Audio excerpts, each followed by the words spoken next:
ओम शांति। गीता का 6वां अध्याय कल से आगे। 41वां श्लोक। कृष्ण अर्जुन को कह रहे हैं कि साधक जिसने ऊंचा लक्ष्य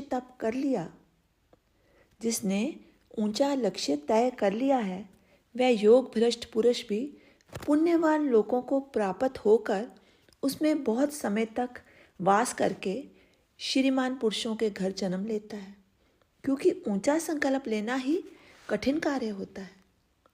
अंदर शुभ का विचार आना ही धर्म है। शुभ के विचार को जागृत करने वाली शक्ति ही आत्म तत्व है।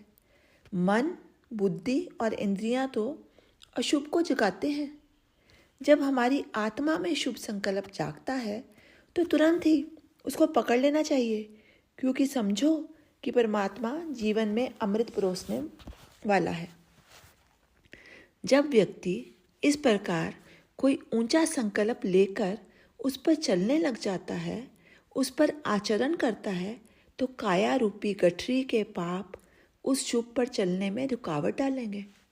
क्योंकि जैसे ही हम अपने शरीर के अमंगल को निकाल फेंकने का संकल्प करते हैं, तब हमारे शरीर के उपद्रवी तत्व हम में ही छुपने की कोशिश करेंगे। यहाँ मनुष्य के शरीर के अवगुण व सद्गुण में संघर्ष शुरू हो जाएगा। अवगुण रूपी राक्षस दुर्भावनाएं हमको तंग करेंगी, क्योंकि शुभ घर में बुरे तत्व को रहना अच्छा नहीं लगता। इसलिए जीवन रूपी घर को जब साफ करोगे तो हमारे अंदर जो पाप पड़ रहे हैं उनको वहां से भागना होगा। हे प्रभु, किसी भगत ने सारी शक्ति लगाकर जीवन भर साफ करने का प्रयत्न किया और अभी केवल 4 आना पाप ही दूर हुए थे और उम्र खत्म हो गई। तो कृष्ण भगवान कहते हैं, यदि उसका संकल्प सच्चा था, संघर्ष करते समय तलवार टूट गई, वो अभी पूर्ण रूप से सब अवगुणों को दूर नहीं कर सका। एक व्यक्ति तो तलवार के टूटते ही शत्रु की शरण में चला जाता है, किंतु एक चित्त में मरते समय भी यही इच्छा है कि मैं अब तलवार के टूटने पर भी बुरे की शरण में नहीं गया। तो कृष्ण भगवान आश्वासन देते हैं कि हमारे विघ्न ही आड़े आते हैं। शरीर साथ नहीं दे रहा, मन और बुद्धि भी मदद नहीं कर रहे, पर अंदर छटपटाहट है।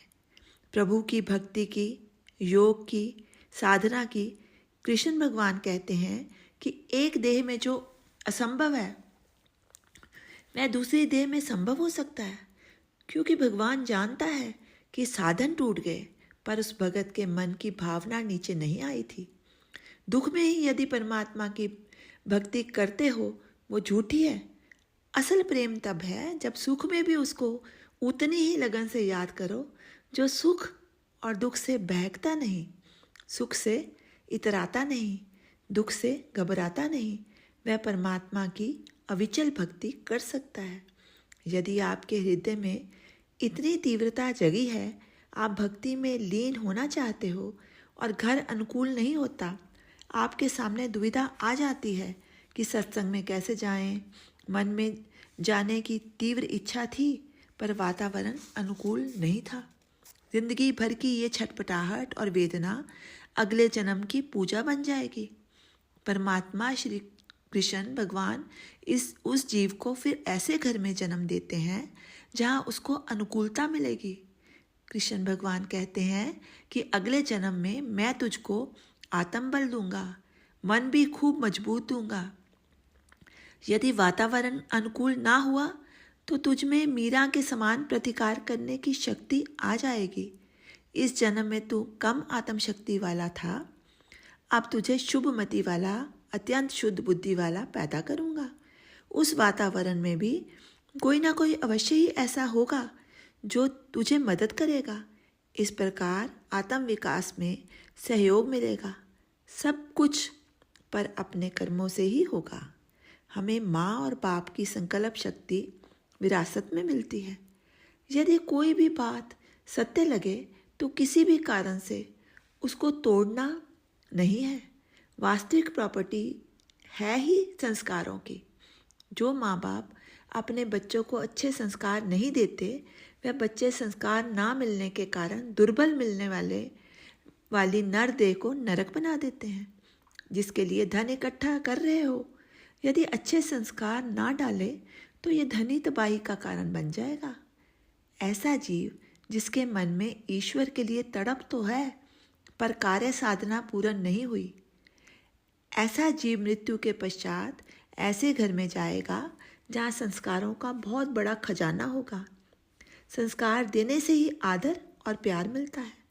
जब दूध पीना चाहते थे, मलाई दी, खीरा खाना चाहते थे, सेब दिया, पर क्या आत्मा की भूख के लिए कुछ किया? अमेरिका जैसा देश संस्कृति की खुराक ना मिलने के कारण नौजवान सबसे ज़्यादा भटकते हुए हैं। इसलिए ऐसे जीव को कृष्ण भगवान कहते हैं कि अगले जन्म में तुझे उस कुल में जन्म दूंगा जहाँ तुझे आत्मा की खुराक मिलेगी। आत्मा स्वर्ग में यानी कि उस घर में शांति के वातावरण में रहेगी। अशांति ही नरक है। इसलिए जब मन, बुद्धि और इंद्रियां बेचैन रहें, मन व्याकुल हो, नरक है। इसलिए प्रभु भक्ति में लगे जीव को ऐसे घर में जन्म दूंगा जहाँ उसको शांतिमय वातावरण मिलेगा। जो आत्मा 500 वर्ष तक शांति के वातावरण में रहे, उस आनंद की हम कल्पना तक भी नहीं कर सकते। 500 वर्ष तक बार बार इसी प्रकार जन्म लेती रहेगी जब तक उसकी मुक्ति के लिए उचित घर व अवसर न आ जाए। ऐसा जीव जब साधना कर करके ऊंचा उठ जाता है, वो फिर जन्म नहीं लेता। इसलिए हे अर्जुन, मन में तीव्रता होनी चाहिए भक्ति की। निराश मत हो। जीवन का अंत होने पर यात्रा फिर शुरू हो जाएगी और एक दिन ऐसा अवश्य आएगा कि हम अपनी मंजिल तक पहुंच ही जाएंगे। ओम शांति। शेष कल।